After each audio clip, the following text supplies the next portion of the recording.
الحمد للہ رب العالمین والصلاة والسلام علی رسولہ الکریم محمد بن عبد اللہ الامین وعلی آلہ وصحبہ اجمعین اما بعد۔ معزز حاضرین مجلس اور سامعین کرام، آج سے چند ماہ پہلے کی بات ہے کہ اسی چینل کے ذریعے میں نے یہ اعلان کیا تھا، بلکہ یہ کہا جائے کہ ایک وعدہ کیا تھا کہ درس قرآن کا ہفتہ واری سلسلہ شروع ہوگا۔ الحمدللہ اس سلسلے کی 4 کلپس اس چینل پر اپلوڈ ہوئیں اور لوگوں نے انتہائی پسند کیا، مبارکبادیاں پیش کی، بذریعہ فون میری حوصلہ افزائی کی، جن میں ہمارے دوست احباب، متعلقین، اہل علم و فضل اور اصحاب فضل و کمال کی ایک بڑی تعداد تھی۔ خیر 4 کلپس اس سلسلے کی اپلوڈ ہوئیں، لیکن پھر اس کے بعد داخلی، خارجی اور دیگر مشغولیتوں کی وجہ سے چند ماہ تک کوئی کلپ اپلوڈ نہ ہو سکی۔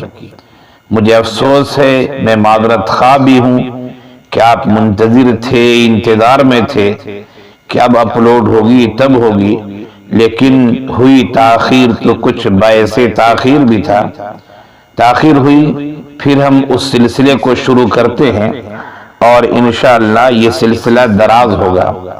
اس سلسلے میں جیسا کہ اس سے پہلے میں نے اعلان کیا تھا کہ قرآن کریم کی سورتوں کا تعارف اور منتخب آیتوں کی تفسیر ہم پیش کریں گے، آیتوں کا انتخاب کریں گے ہم، اور پھر اس کی تفسیر مختصر انداز میں پیش کی جائے گی۔ اللہ تعالی ہمیں بھی قرآن کو سمجھنے کی توفیق عنایت فرمائے اور عمل کی توفیق دے، آپ حضرات کو بھی اللہ سمجھنے اور عمل کی توفیق دے، اور ہم لوگ قرآن کریم سے پورے طور سے مستفید ہوں، فائدہ اٹھائیں۔ اس سے پہلے 4 کلپس پیش کی گئی تھی، 4 میں 3 کلپ قرآن کریم کی تفسیر، قرآن کریم کے ترجمے، قرآن کا تعلق ہم سے کیا ہونا چاہیے اور ہمارا رویہ قرآن کے ساتھ کیا ہے، اس طرح کی تمہیدی گفتگو پیش کی گئی تھی۔ پھر اس کے بعد سورہ فاتحہ کی تفسیر میں نے پیش کی۔ اب یہ 5ویں کلپ ہے، اس میں ہم آپ کے سامنے سورۃ البقرہ کی تفسیر پیش کریں گے، بلکہ یہ کہا جائے کہ ہم اس میں سورۃ البقرہ کا تعارف پیش کریں گے۔ منتخب آیتوں کی تفسیر انشاءاللہ اس کے بعد اس کا مرحلہ آئے گا۔ فی الحال آج کی مجلس میں سورۃ البقرہ کا اجمالی تعارف ہم آپ کے سامنے پیش کریں گے۔ سب سے پہلے تو ہم آپ سے یہ کہتے ہیں کہ سورہ بقرہ مدنی سورت ہے۔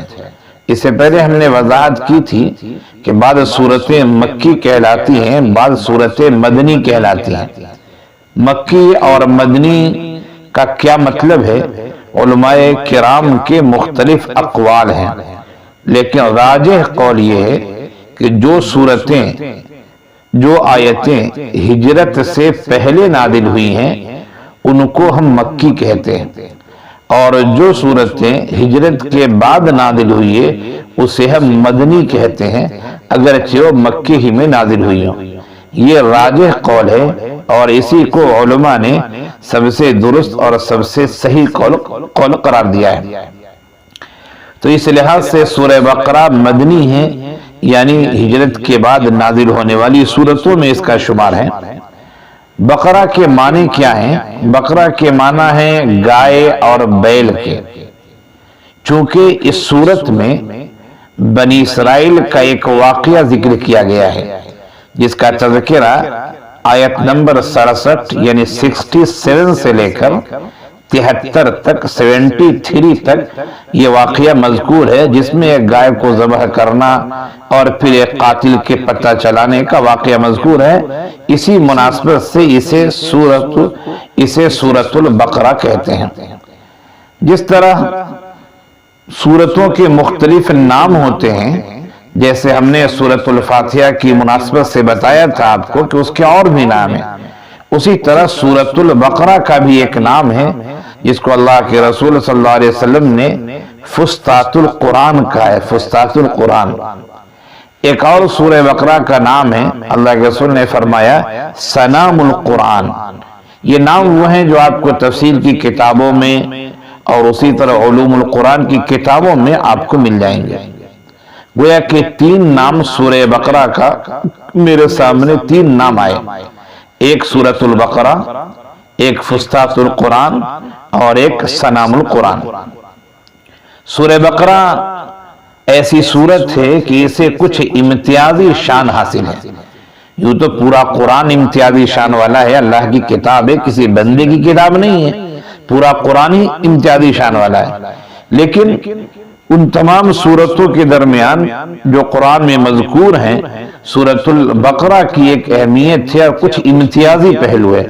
میں سورۃ البقرہ کی امتیازی پہلو کو آپ کے سامنے ذکر کرتا ہوں۔ سب سے پہلا امتیازی پہلو یہ ہے کہ یہ قرآن کریم کی سب سے طویل سورت ہے۔ پورے قرآن کریم میں جس کی ابتدا، جس کا آغاز، جس کی شروعات سورۃ الفاتحہ سے ہوتی ہے اور جس کا اختتام سورۃ الناس پر ہوتا ہے، اس کے درمیان جتنی صورتیں ہیں، سب سے بڑی سورت قرآن کریم کی طویل سورت، لمبی سورت سورۃ البقرہ ہے۔ ایک دوسرا امتیازی پہلو یہ ہے کہ اسی سورۃ البقرہ میں ایک آیت ہے جو آیت نمبر 282 ہے 282۔ یہ 282 ایسی آیت ہے جس کو آیت دین کہا جاتا ہے، آیت مدائنت کہا جاتا ہے۔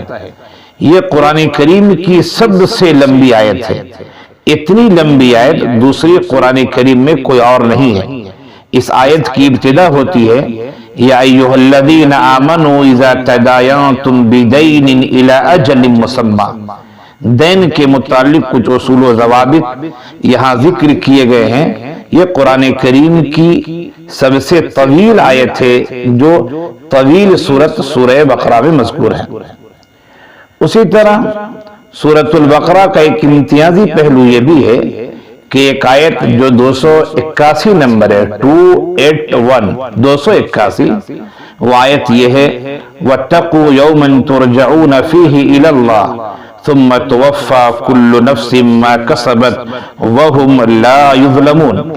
یہ قرآن کریم کی ایسی آیت ہے جس کے بارے میں یہ بات کہی گئی ہے، مفسرین نے لکھی ہے کہ نزول کے اعتبار سے قرآن کی سب سے آخری آیت ہے، جو سن 10 ہجری میں حجۃ الوداع کے موقع سے 10 ذی الحجہ کو منی کے مقام پر نازل ہوئی ہے۔ یہ سورۃ البقرہ کی امتیازی پہلو ہیں۔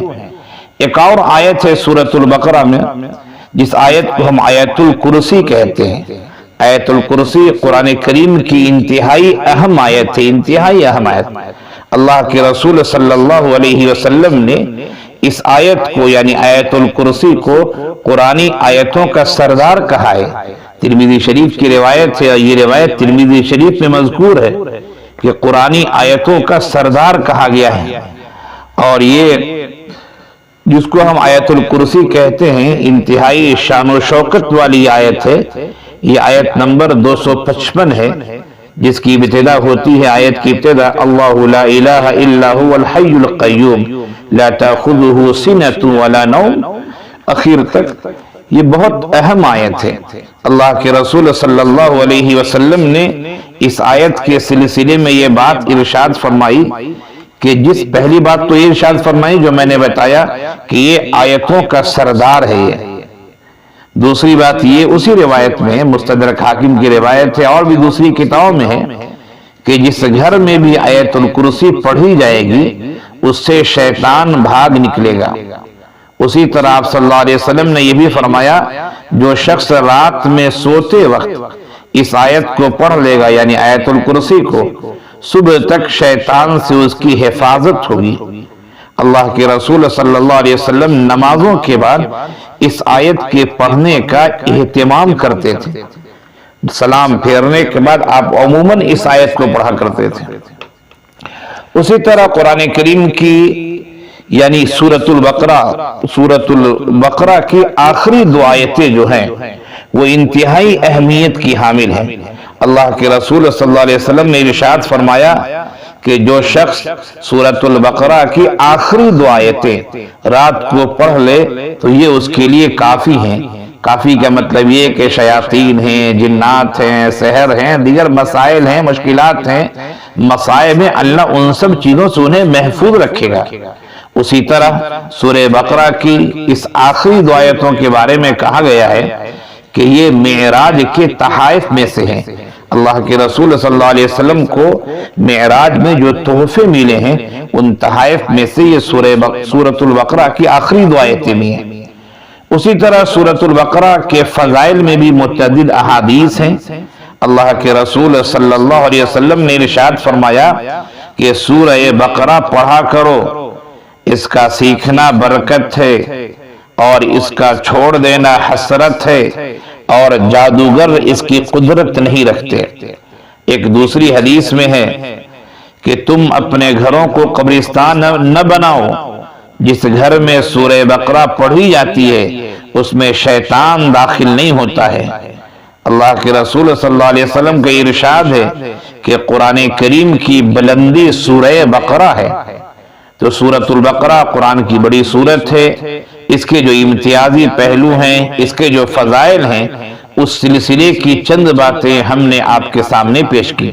چونکہ آج کی مجلس کا جو موضوع ہے وہ یہ ہے کہ سورۃ البقرہ کا اجمالی تعارف آپ کے سامنے پیش کریں۔ آیتوں کی تفسیر یا دیگر باتیں یہاں مذکور نہیں ہوں گی، اس کا تذکرہ انشاءاللہ آئندہ مجلسوں میں ہوگا۔